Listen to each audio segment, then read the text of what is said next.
सबसे पहले हम स्वागत करते हैं मध्य प्रदेश के मुख्यमंत्री डॉक्टर मोहन यादव का, जो अपने तमाम व्यस्तता के बावजूद थोड़ी देर पहले आज कैबिनेट मीटिंग भी थी, अभी थोड़ी देर पहले एक होम मिनिस्ट्री की एक लंबा एक बैठक थी, उसके बाद दिन भर की थकान भुलाकर विस्तार न्यूज़ परिवार में आए हैं अपना हमारा हौसला बढ़ाने के लिए। मुख्यमंत्री जी, आपका बहुत बहुत शुक्रिया, बहुत बहुत आभार।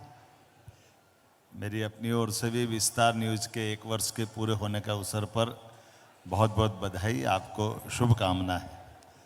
विस्तार और विस्तार करता जाए, विस्तार की रफ्तार कभी थमे नहीं, मेरी अपनी ओर से बधाई।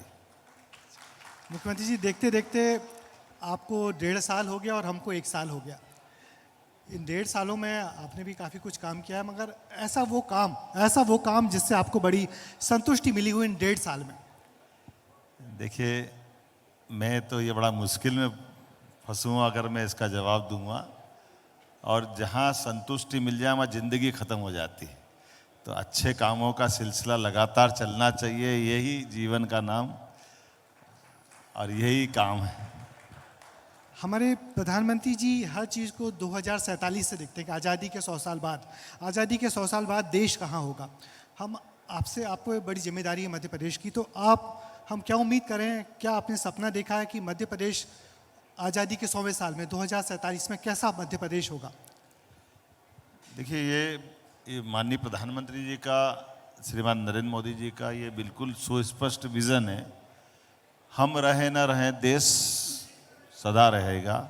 ऐसे में जब सरकारें बनती तो देश 2-5 साल 10 साल का सोचेगा तो बात नहीं बनेगी।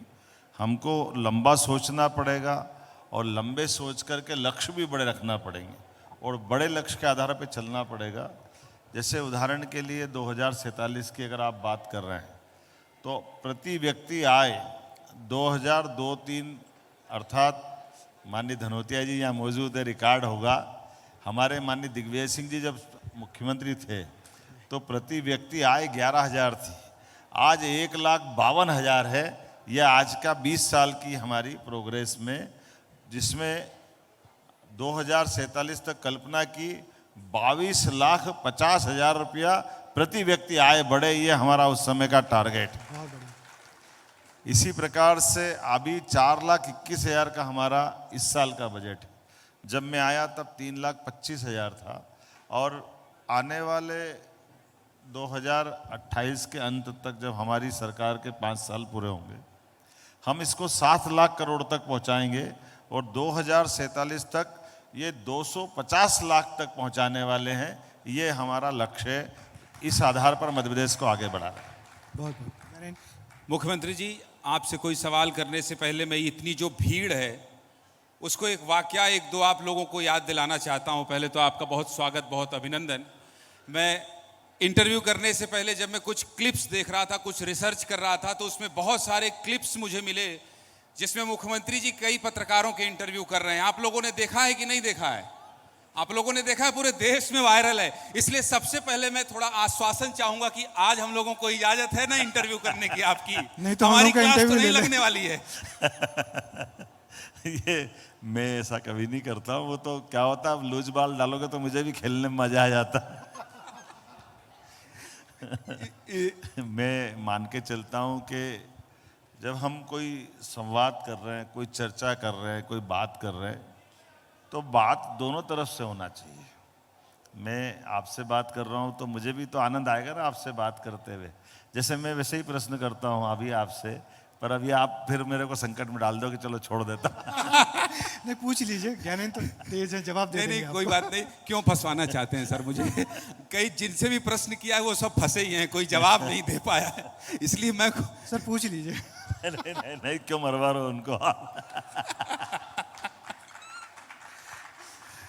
जीआईएस से हम लोग शुरू करते हैं सीएम साहब, क्योंकि जब ग्लोबल इन्वेस्टर समिट हुआ, मुझे बहुत अच्छे से याद है, मैं नेशन के तमाम उद्योगपतियों के साथ एक बहुत बड़ा कॉन्क्लेव हमने किया। और या तो जीआईएस थोड़ा कठिन होता है शब्दों में लोगों को समझाना, और आपको भरोसे के साथ मैं इस बात को कह सकता हूं कि हमने जीआईएस मतलब सिर्फ और सिर्फ प्रदेश की जनता को यह समझाया कि जीआईएस मतलब रोजगार, जीआईएस मतलब आपकी जेब में पैसा, और लोगों ने हाथों हाथ उसको लिया।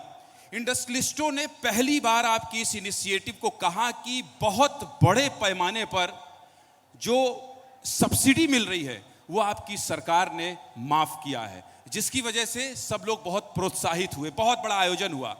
अब उस मुहिम को आप किस तरह से देख रहे हैं और जीआईएस के बाद आपकी सरकार किस तरह से औद्योगिकरण करने में आगे बढ़ रही है? देखिए, आप एक बात पे गौर करिएगा कि जब हमने जीआईएस भोपाल में की है तो सीधे सीधे जीआईएस ने की है। उसके पहले हमने संभाग पर 7 जगह जाकर के औद्योगिक निवेश के लिए, जिसको अंग्रेजी में नाम रीजनल इंडस्ट्री कॉन्क्लेव दिया है, वास्तव में वो संभाग स्तर पर निवेश का एक मौका था। और इसलिए सरकार के लेवल पर सरकार की सारी व्यवस्थाओं को आधार पर जितना बड़ा व्याप है निवेश करने का, इसमें हैवी इंडस्ट्री, एमएसएमई, लघु कुटीर उद्योग या हेल्थ है, एजुकेशन है, आईटी है, जिस भी सेक्टर में व्यक्ति को निवेश करके अपना व्यापार व्यवसाय करना है, उन सबको प्रोत्साहन देने के लिए समग्र रूप से हमने पूरे साल वो अभियान चलाया।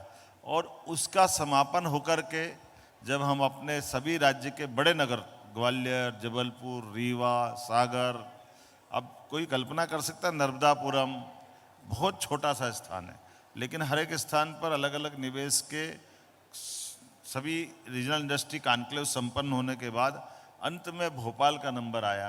और जब भोपाल भी आई तब भी बहुत सारे लोगों ने कहा, मेरे विभाग के अधिकारी भी घबराए हुए थे कि भाई ये आप बड़ी रिस्क ले रहे हो, भोपाल में आज तक कभी हुआ नहीं, भोपाल में रुकने की जगह नहीं होगी, भोपाल में बाकी अरेंजमेंट बिगड़ जाएगा, तो राजधानी है, अब बाकी क्या होगा कल्पना करो। देखो, आप जब हम मन साफ करके बात करते हैं, और आज के ज़माने में तो रेगिस्तान में टेंट सिटी लग जाती है और आनंद के साथ सब रुकते हैं, तो इससे घबराने की ज़रूरत नहीं। इसलिए मैं कॉन्फिडेंस में था और महाकाल बाबा का आशीर्वाद रहा, इतना आनंद आया कि हमारा किसी की रोकने की बात छोड़ो, प्रधानमंत्री स्वयं आके रुक गए और भोपाल ने अपना अतिथि सत्कार का एक नया रिकॉर्ड बनाया। ये मैं इस बात को गर्व से कह सकता हूँ और ये हमारा हौसला बढ़ाता है। अब जो रही बात दूसरी वाली कि अब आप क्या कर रहे हैं, तो मैं रीजनल इंडस्ट्री कॉन्क्लेव जीआईएस के बाद हमारे अलग अलग सेक्टर को खोल रहे हैं। अर्थात जैसे हमारी कृषि उत्पादन की विकास दर तो बहुत तेज़ी से जा रही है, लेकिन कृषि के उत्पाद कारखाने तक जाए और कारखाने से लोगों को रोज़गार मिले, जिसमें हमारी प्रोसेसिंग इकाइयों के माध्यम से राज्य की समृद्धि भी हो और किसानों को भी उनकी उत्पाद का उचित मूल्य मिले। इसी प्रकार से टूरिज़्म है, हेल्थ है, अभी अलग अलग प्रकार के लघु सूक्ष्म उद्योग है, हमारे सभी प्रकार के सेक्टर। आज ही मैं फॉरेस्ट वालों से मीटिंग करके आया हूँ, थोड़े दिन पहले आईटी का आपने देखा होगा, अभी एग्रीकल्चर इंडस्ट्री कॉन्क्लेव, जिसको हमने कृषि उद्योग समागम नाम दिया।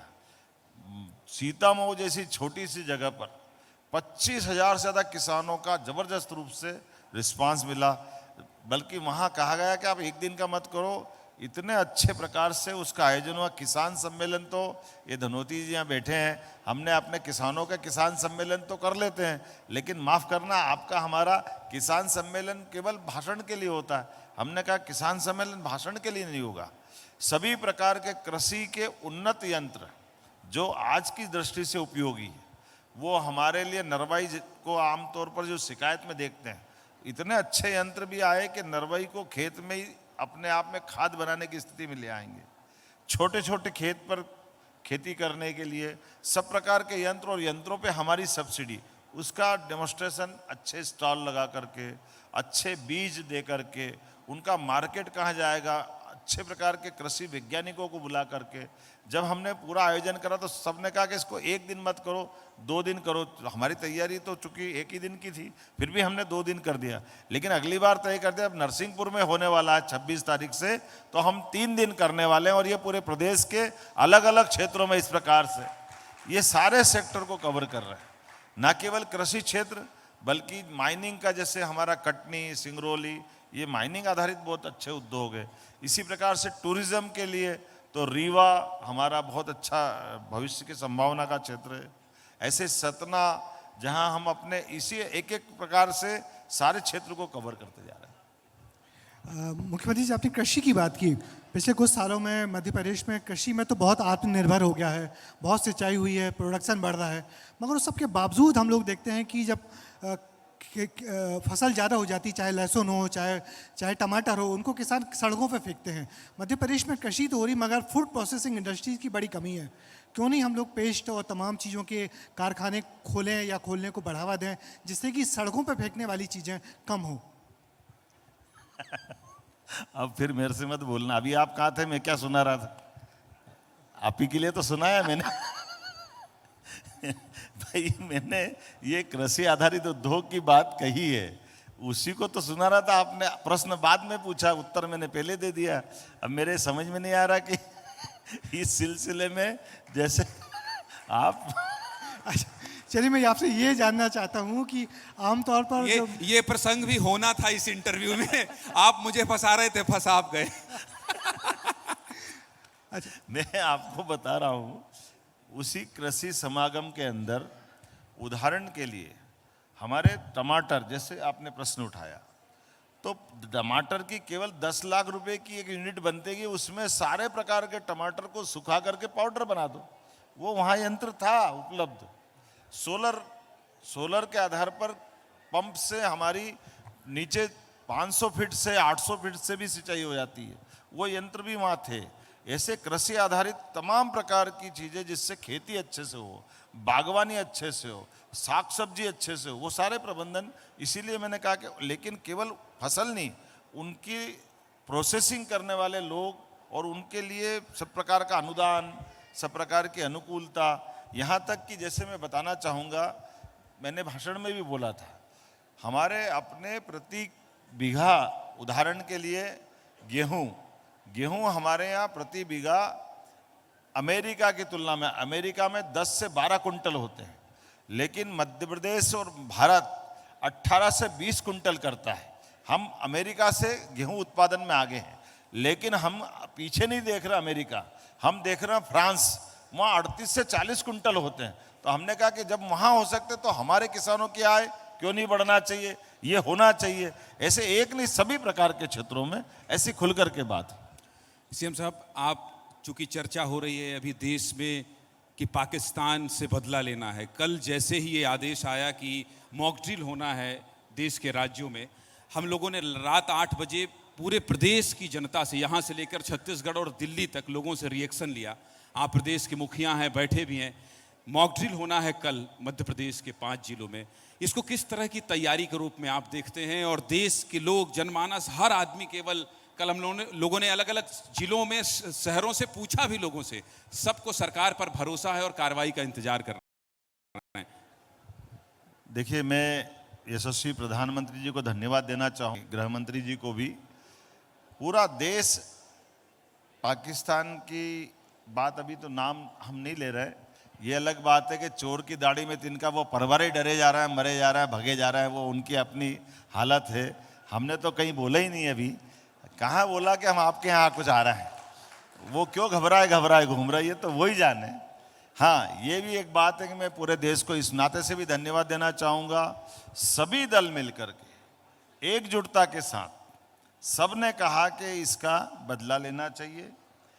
दूसरी बात, हमारा पहली बार ये जम्मू कश्मीर के अंदर भी मैं धन्यवाद देना चाहूँगा पीडीपी, हुर्रियत, जो कभी पाकिस्तान के अलावा शब्द नहीं बोलते थे, फारूक अब्दुल्ला, उमर अब्दुल्ला, सब ने एकजुट होकर के देश के साथ खड़े होने की बात। मुफ्ती सड़क पर उतरी तख्ती लेकर, मतलब कितनी बड़ी बात। ये हमारी देश की एकता वाकई अद्भुत दृश्य है। लेकिन ये पूरी ताकत के साथ जो इसमें राह में आया है, भारत की तरफ आंख उठा करके जिसने देखा है, जिसने ये अपराध किया है, वाकई उनको मिट्टी में मिला के माननीय प्रधानमंत्री छोड़ेंगे, ये बात पक्का है, दुनिया की कोई ताकत बता नहीं सकती। लेकिन जब हम अपनी देश की उस निर्णय की तरफ जाते हैं, तो ये देश के ही नेतृत्व का माननीय मोदी जी को धन्यवाद देंगे, जिन्होंने हमारे देश के नागरिकों को भी सब प्रकार से सतर्क किया, सेना को भी अपनी पूरी प्लान बनाने का मौका दिया। लेकिन युद्ध में सदैव इस बात की सावधानी रखना ही चाहिए, क्योंकि युद्ध में हथियार हथियार होता है वो सैनिक, राजा, पशु किसी में फर्क नहीं करता है। इसलिए देश को महफूज रखने के लिए 300 जगह मॉक ड्रिल हो रही है और 300 जगहों में से 5 स्थान मध्य प्रदेश भी है। हम सब मिलकर अपने देश के नागरिकों की जान माल की सुरक्षा के लिए वो सारे प्रबंधन करेंगे जो भारत सरकार बताएगा। आपने एक बहुत अच्छी बात कही कि प्रधानमंत्री जी के साथ देश के सभी दल हैं। ये एक अच्छा संदेश भी है। देश में जब ऐसी स्थिति आए तो लोगों को एकजुट होना चाहिए। लेकिन कल हम लोगों ने एक वीडियो देखा मुख्यमंत्री जी, और वो उत्तर प्रदेश के प्रदेश अध्यक्ष कांग्रेस के अजय राय का था। वो राफेल में नींबू मिर्च लगाकर वीडियो बनाकर सोशल मीडिया में उन्होंने पोस्ट कर दिया और वो पाकिस्तान में वायरल हो गया। जिसके बाद से ये सवाल उठने लगा कि अपने ही देश में आखिर क्यों इस तरह की हरकत करते हैं लोग, जिससे पाकिस्तान जैसे देश को अवसर मिल जाता है मजाक उड़ाने का। धनोपिया जी को निशाने पे मत लेना आप, धनोपिया जी को निशाने पे मत लेना। मैं धनोतिया जी को नहीं देख रहा, मैं आपको देख रहा हूं। देखिए, ये राहुल जी का थोड़े दिन पहले का समाचार हमने देखा है। वो उनके लोगों को लगातार डांट भी रहे हैं, समझाइश भी दे रहे हैं कि हमारी पार्टी लाइन ये है कि हम देश के साथ खड़े रहे, सरकार के साथ खड़े रहे। अब मैं मान के चलता हूँ, मैंने तो वीडियो देखा नहीं है, लेकिन वीडियो राहुल जी ने जरूर देख लिया होगा। हो सकता है उनको डांट पड़ गई होगी, मेरे से कोई चक्कर में डाल रहे हो। मेरे के लिए कोई ये चीज़ें वास्तव में आज के समय में हमारे बीच में उस बड़े उद्देश्य को देखना है तो छोटे मोटे कोई जैसे भी लोग हैं उनको संभालने की जवाबदारी कांग्रेस की है, राहुल गांधी की। मुख्यमंत्री जी, आपके सामने आप जिस लाइन पे चलते हैं, विरासत भी विकास भी, और आप जिस शहर से आते हैं वहाँ एक बड़ी धार्मिक विरासत है उज्जैन में महाकाल की और बहुत सारी सांदीपनि आश्रम की। मगर जिस तरीके से अब एक बहुत बड़ा आपके सामने बड़ी चुनौती है सिंहस्थ की, सिंहस्थ के लिए मध्य प्रदेश कितना तैयार है, उज्जैन कितना तैयार है, और इलाहाबाद के कुंभ से हमने क्या सीखा है और क्या हम लोग बेहतर करेंगे? मैं स्वयं उज्जैन से आता हूँ, मेरी कॉन्स्टिट्यूंसी उज्जैन है, और ये बात भी सही है कि दुनिया में विश्व में सबसे बड़े मेलों में से एक बड़ा मेला कुंभ का हमारे यहाँ सिंहस्थ कहते हैं। हमारे यहाँ जब बृहस्पति सिंह राशि में प्रवेश करते और ये खगोलीय घटना 12 साल में एक ही बार होती है, उस आधार पर सिंहस्थ लगेगा। लेकिन ये बात भी सही है कि हमने इलाहाबाद में भी सभी प्रकार की व्यवस्थाओं को देखने समझने के लिए समय पे अधिकारी भिजवा दिए थे, चिंता हमने कर ली थी, और जितने प्रकार के सुप्रबंधन हो सकते हैं पर्याप्त धनराशि देते हुए अभी तक का कोई सिंहस्थ नहीं होगा, उससे सबसे अच्छा सिंहस्थ उज्जैन का होगा, ये मैं गारंटी दे सकता। ये बहुत बड़ा ऐलान है। पिछली बार जब सीएम हाउस में एक इंटरव्यू हुआ था तब भी मुख्यमंत्री जी ने विस्तार न्यूज में ही सबसे पहले बोला था शराबबंदी होगी धार्मिक शहरों में, और वो बाद में ऐलान हुआ और बहुत सुर्खियां। आज दूसरी खबर, ब्रेकिंग न्यूज, विस्तार स्थापना उत्सव में दिया है मुख्यमंत्री जी ने, इसके लिए ताली बजाइए भाई। अभी तक का सबसे अच्छा सिंहस्थ होगा। मुख्यमंत्री जी, एक आपके वीडियो बड़े वायरल होते हैं, और जो हम लोग कहें कि हम लोग मान के चलते हैं कि नेताओं के कोते में जेब नहीं होते, मगर आप अक्सर जहां खड़े होते हैं, चाय पीते हैं, जूस पीते हैं। पोती को भी पर्स से ही पैसा निकाल के दिए हैं, वो वीडियो भी वायरल हो रहा है। तो ये क्या है, आप हर जगह अपने जेब से बाकायदा पैसे निकाल के देते हैं? मतलब ये सवाल इसलिए भी है सीएम साहब कि लोग सोचते हैं कि अरे मुख्यमंत्री हैं, ये मुख्यमंत्री थोड़ी पैसे देते होंगे। भाई मुख्यमंत्री मतलब लोगों के मन में तो है ही है कि प्रदेश के मुखिया हैं, लेकिन आप जो है घर में भी वही कल्चर, पिताजी से पैसा लेना, और वो वीडियो भी हम लोगों ने सहेज के रखा है। प्रजेश जी, आप मेरे से ये कह रहे हैं कि मैं अपने जेब से क्यों लेता हूँ, मेरे समझ में नहीं आया कि आप किसके जेब से निकलवाना चाहते, ये आदत ही क्यों? लोग समझते हैं आप, मैं अपनी सरकार और अपने स्तर पर मैं अगर दान कर रहा हूँ, मेरे को कोई चाय पीना है, मेरे को कुछ काम करना है, तो ये क्यों आदत होना चाहिए कि मेरे पैसे दूसरा दे? लोगों ने जब दूसरा देगा तो फिर विकृति आएगी। मैं सुशासन के लिए यशस्वी प्रधानमंत्री को देखता हूँ, हमारी कल्चर को देखता हूँ। आपको मालूम है, एक मैं प्रश्न पूछता हूँ आपसे। नहीं, प्रश्न मत पूछिए सर। ये स्थापना उत्सव है। नहीं, इनने मेरे से कहा था पूछो तो पूछ अच्छा ठीक है, उन्हीं से पूछ लीजिए। आप मेरे को एक प्रश्न का उत्तर दो, दान और दक्षिणा इसमें क्या अंतर है? फंसा दिया आपने हमको तो। आपसे कुछ कहना, मुख्यमंत्री के सामने क्या जवाब दिया जाए, आप ही बताइए। नहीं, मैं तो आपसे पूछ रहा हूं। देखो, दक्षिणा ली जाती है, दान दिया जाता है। अब ये तो कैसे समझूं आपकी, मैं आपको बताता हूं हमारे यहाँ परंपरा क्या है।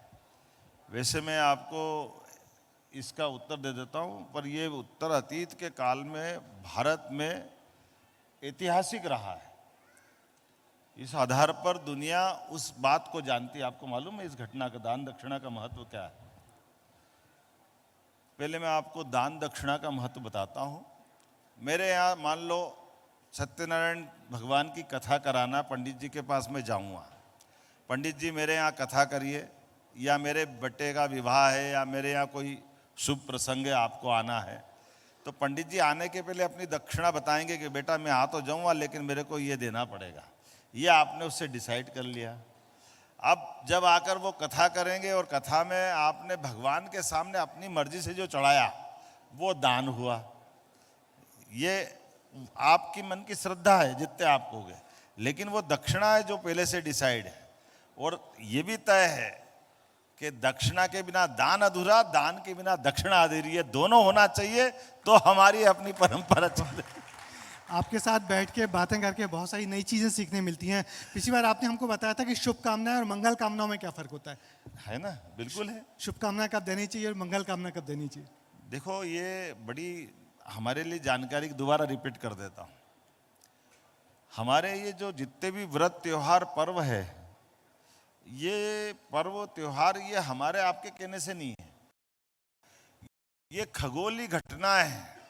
हमारे नक्षत्रों के खगोलीय व्यवस्थाओं के आधार पर तिथियों का जन्म होता है, और तिथियां वर्ष प्रतिपदा से प्रारंभ होकर के जो 365 दिन पूरे होंगे, ऐसे प्रत्येक पर्व, मंगल तिथियां हैं।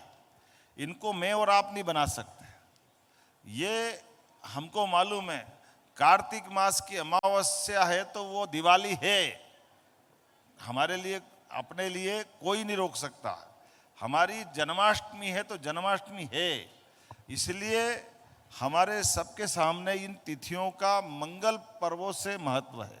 तो जो मंगल तिथियां हैं उसमें मंगल कामना होगी। शुभ कामना कैसी होगी? आपने मेरे को बुलाया, अभी मिल गया, मैं आपको शुभकामना दूं, आप मेरे को दे दो। अचानक मेरा कहीं जाने का योजना बन गई, किसी का इंटरव्यू है, कोई ऐसे ही परीक्षा देने जा रहा, तो शुभकामना। लेकिन होली, दिवाली, सभी प्रकार के त्योहार ये शुभकामना के लिए नहीं, ये मंगल कामना के लिए। इसलिए मंगल कामना देना चाहिए। मुख्यमंत्री जी, दो चर्चा है। एक चर्चा में तो मैं आपको वो सत्यवादी राजा हरिश्चंद्र की बात सुनाता हूँ, दान दक्षिणा से जोड़ करके। हमारे लिए ये इतना अनुपम उदाहरण है। वाराणसी के राजा हरिश्चंद्र बहुत बड़े व्यक्ति, उनके अपने सत्यवादी का इतना बड़ा उस समय का प्रताप था कि ऐसा कहते कि स्वर्ग में इंद्र भी उनकी उस तप से घबराए। तो एक रात में स्वप्न आता है हरिश्चंद्र को, स्वप्न आता है, याद रखना मेरी बात को। वो स्वप्न में वो अपना राज्य दान कर देते हैं विश्वामित्र जी को। अब कहानी ये कि विश्वामित्र को स्वप्न में दान कर दिया। स्वप्न से नींद में से जागे, पर उनको स्वप्न याद है, तो मान लिया कि मेरा राज्य गया। अब उनकी परीक्षा लेने के लिए संयोग से विश्वामित्र सामने आते हैं। राजन, याद है? बोले हाँ याद है। तो तुमने दान? बोले महाराज कर दिया। बोले ठीक है, वो तो दान हो गया, अब दक्षिणा दो। जो सब कुछ दान कर चुका है, अब वो दक्षिणा कहाँ से दे? यहां से ये यक्ष प्रश्न। तो ऐसे में उनने कहा मुझे दक्षिणा बिना तो बात नहीं बनेगी, और जितना बड़ा दान दिया उतनी बड़ी दक्षिणा भी होना चाहिए। अब राजा के सामने प्रश्न हो गया कि अभी मैं, चूंकि मेरे को पहले तो उनका ध्यान गया खजाने पे, तो उन्होंने कहा महाराज अब आपका अधिकार नहीं है, वो तो आप दान कर चुके हो, अब आप तो इस खजाने के अलावा बताओ कहाँ से दोगे, क्या करोगे? राजा हरिश्चंद्र, वो उनका एक बेटा एकमात्र और पत्नी, तीनों जाकर के अपने आप को बाजार में, उस समय व्यक्ति को अपने आप को नीलाम करने का अधिकार था, वो अपने आप को नीलाम करते, नीलाम करने में जो राशि मिलती है वो दक्षिणा लेकर के विश्वामित्र जी जाते हैं। ये ऐसा कठोर प्रसंग है कि नीलामी जब हुई तो माँ बेटे को एक ने ले लिया और राजा हरिश्चंद्र को चांडाल अर्थात डोम जो शमशान में रहते वो ले गए। अब लेने के बाद और परीक्षा होती है। एकमात्र बच्चा राजा हरिश्चंद्र का जो अपनी माँ के साथ रह रहा है, सांप काट लेता है।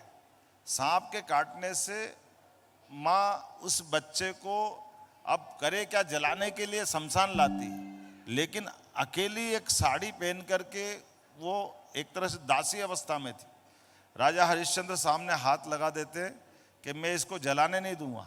खुद का बच्चा है, खुद की पत्नी खड़ी है, लेकिन वो जलाने का अधिकार नहीं।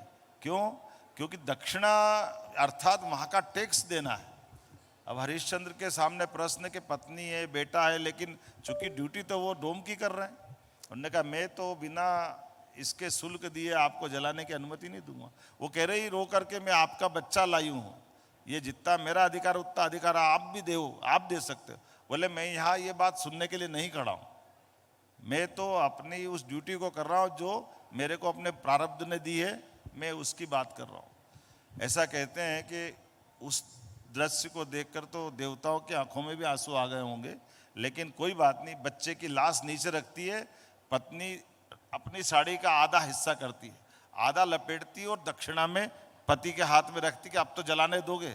ये घटनाक्रम, और उसी में ऐसा कहते हैं कि ईश्वर प्रकट होते हैं और वापस उनका राजपाट लौटा देते हैं। यह हमारा वो गौरवशाली अतीत का घटनाक्रम। बहुत मार्मिक कहानी सुनाई आपने। दो चीज़ की चर्चा है मुख्यमंत्री जी, मुझे लगता है कि आप जिस तरह से लोग सुन रहे हैं गंभीर विषय पर और ध्यान से देख रहे हैं, तो एक चीज़ और जानना चाह रहे होंगे। एक तो पहलगाम पर बात हो गई और देश में जो मॉक ड्रिल होना है उस पर बात हो गई। मुख्यमंत्री जी, एक चर्चा और मध्य प्रदेश में है, हालांकि सरकार आपकी सख्त है, आपने उसमें बहुत सख्त निर्णय लिया है, कल कार्रवाई भी हम लोगों ने देखी है, बुलडोजर कार्रवाई हुई है। लव जिहाद को लेकर जिस तरह से मध्य प्रदेश की राजधानी भोपाल इन दिनों सुर्खियों में है, इसको आप किस नज़रिए से देखते हैं? और ऐसे लोग जो कि धर्म के लोग, धर्म के आधार पर इस तरह का कृत्य करते हैं, उनके लिए क्या संदेश है? बहुत बड़ी संख्या में यहाँ छात्र छात्राएं भी बैठे हैं। मध्य प्रदेश की धरती पे यशस्वी प्रधानमंत्री के आशीर्वाद से लव जिहाद तो छोड़ दो, कोई जिहाद के लिए कोई जगह बाकी नहीं रहेगी, ये मैं आपको पक्का कह देता। जिहाद शब्द ही जिसने बोला है वो जमीन में दफन कर देंगे, उसको छोड़ने वाले नहीं। मुख्यमंत्री जी, आमतौर पे हम लोग ने पुराने मुख्यमंत्रियों को देखा है, जो गृह विभाग होता है उसको लेने में बहुत परहेज करते हैं, मगर आप वो मुख्यमंत्री हैं जिन्होंने गृह विभाग लिया, ओन किया और लगातार सख्ती वाली कार्रवाई मध्य प्रदेश में देखने को मिली है। अभी भी आप जो एक मीटिंग करके आए हैं वो गृह विभाग से ही संबंधित है। मैं जानना चाहता हूँ कि क्या कुछ सख्ती बरतने जा रहे हैं? मेरे को चुनौतियां लेने में मजा आता है। क्या बात है, चुनौतियां लेने। मैं जानता हूं कि यशस्वी प्रधानमंत्री ने अपने शासनकाल में कई अच्छे संकल्प लिए। जैसे उदाहरण के लिए नक्सलवादी आंदोलन, हमारे यहाँ वर्षों से बालाघाट अपने आप में नक्सलवादी आंदोलन का हिस्सा बना रहा। 16 सबसे ज़्यादा नक्सल प्रभावित जिलों में से बालाघाट था। जब यशस्वी प्रधानमंत्री और माननीय गृहमंत्री के आशीर्वाद से बाकी राज्यों से खत्म हुआ, 1.5 साल के अंदर हमने अपने बालाघाट को उस नक्सलवादी हिंसाग्रस्त जिले से बाहर निकाल लिया। ये हमारी अपनी वर्तमान की सरकार की उपलब्धि, और ये इनसे लगा करके बाकी भी प्रदेश भर में आपने गौर किया होगा। घटना तो मैं चाहूँगा भगवान करे न हो, लेकिन घटना भूल से हो ही तो घटना से संबंधित अपराधियों पे एक्शन जरूर होगा, ये मैं पक्का बता सकता हूँ, और उस दिशा में हम लगातार काम कर रहे हैं। मुख्यमंत्री जी, छत्तीसगढ़ में भी बहुत बड़ा ऑपरेशन चल रहा है। चौथा पत्र लिखा है नक्सलियों ने, चौथा पत्र लिखा है और अनुरोध कर रहे हैं कि ऑपरेशन रोक दो। विस्तार न्यूज़ चूंकि आपके हाथों लॉन्च हुआ था, आपने ही फीता काटा था, और 1 साल में ये बताते हुए मुझे बड़ी खुशी हो रही है मुख्यमंत्री जी की 50-50 मिलियन लोग हमारे पोस्ट देख रहे हैं, और हम लगातार जो सरकार की योजनाएं हैं वो भी दूर दराज के लोगों तक पहुंचा रहे हैं। अब इस मंच से जाने से पहले आपके तरफ से आप क्या चाहते हैं? विस्तार न्यूज़ को भी एक टास्क देते जाइए, क्योंकि हर मंच से आप कुछ न कुछ टास्क दिए हैं, तो विस्तार न्यूज़ भी आपसे एक टास्क मांग रहा है ताकि हम वो होमवर्क पूरा कर सकें। आपके नज़रिए से हमें और क्या बेहतर करना चाहिए? आपकी उम्मीद क्या है? देखिए, मैं पहले तो बधाई देना चाहूँगा। विस्तार न्यूज़ ने अपनी सकारात्मक राजनीति के बलबूते पर अपनी रचना धर्मिता के साथ साथ नई नई तकनीक के आधार पर अपनी बहुत तेज़ी से पूरे प्रदेश और देश में अपनी पहचान बनाई। मेरी अपनी ओर से बधाई आपको, बहुत बहुत सभी प्रकार के स्टाफ को शुभकामना भी है। और जिस प्रकार से आपने उम्मीद की है, मैं मान के चलता हूँ कि ये विस्तार न्यूज़ का विस्तार आगे जाकर विश्व में भी हो, ये शुभकामना देता हूँ मेरी अपनी ओर। बहुत बहुत धन्यवाद मुख्यमंत्री जी, आपकी शुभकामनाओं इसके लिए आपका बहुत बहुत धन्यवाद। बहुत धन्यवाद, आपका भी बहुत बताओ। जाते जाते आप भोपाल के लोगों को बता जाइए कि वो विक्रमादित्य, सम्राट विक्रमादित्य वाला नाटक भोपाल में कब होगा, जो आपने दिल्ली में करवाया।